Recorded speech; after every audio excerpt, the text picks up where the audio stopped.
Workers across the country have been rallying for an increase to the minimum wage, a change which looks a lot less likely, at least federally, now that Donald Trump is moving into the White House and Republicans have control of Congress.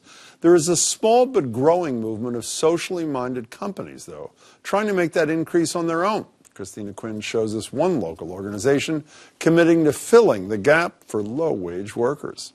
The irresistible aroma of pizza greets you as soon as you step into Dudley Dough, dubbed Pizza with Purpose. And that purpose is pretty simple, according to Luther Pinckney.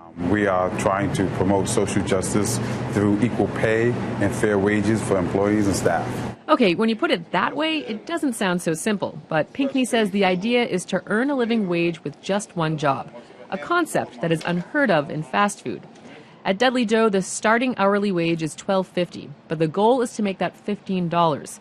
That's an extra $4 when the minimum wage goes up on January 1st. We want them to be able to live off of what they make from one job so they can be civically engaged, can be more engaged with their family. Dudley Dough is the latest social enterprise out of Haley House, the nonprofit that started out as a soup kitchen in the South End 50 years ago.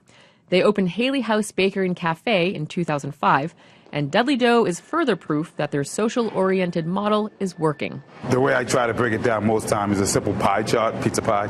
You break it into thirds. Generally, you have the owner's profit, you have the employees and HR, and then you have supplies. What we're trying to do here is eliminate the owner's profit. Eliminating the owner's profit is generally not a priority for any business venture. In low-wage industries like fast food, what ends up happening is the taxpayers end up footing the balance, says Indra Gertler, a business professor at Simmons College. Instead of McDonald's providing for its workers, the government steps in to provide for those workers. $153 billion to be exact. The UC Berkeley Labor Center last year dropped a report saying that taxpayers are subsidizing full-time low-wage workers with public support because their employers don't pay them enough. Meanwhile, though, the quiet but steady rise of B Corps, better known as benefit corporations, challenge traditional business models by making equality and sustainability their core mission.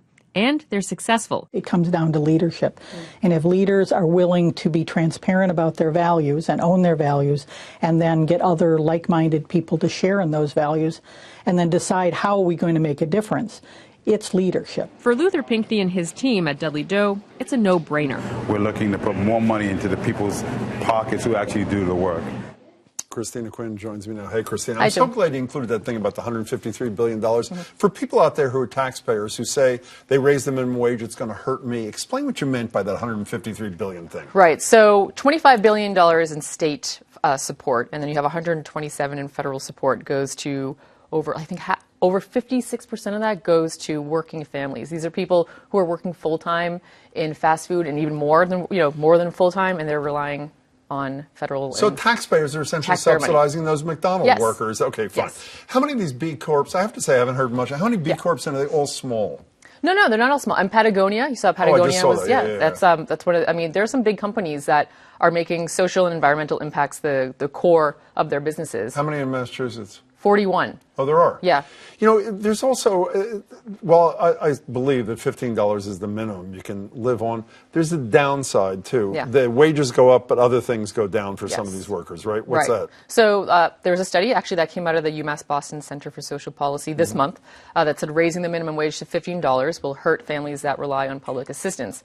Because they lose some benefits. They lose benefits. You know, we're talking about food stamps, a lot of support. And so basically you need to be making $24 an hour in order to be able to, support Most yourself. importantly, how's the pizza?